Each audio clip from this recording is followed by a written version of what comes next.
Hello everyone, today we're gonna see how to refund items on Roblox. First thing you need to do is to visit the Roblox support page. Enter your username, first name and email address. Confirm your email address to ensure accuracy. Now choose the device you are using on Roblox, like PC, mobile or console. If you're using a PC, just select PC from the list.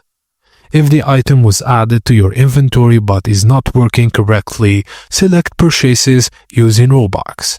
If you've purchased an item but did not receive it, choose Billing and Payments. If the item was purchased on the website, select Website Item.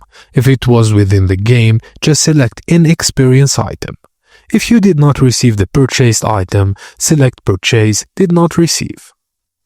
Enter the item name, number, purchase date and issue details. If available, include the link to the item. And make your description as detailed as possible to help resolve the issue quickly. Now, review all the information to ensure accuracy, then click Submit to send your request.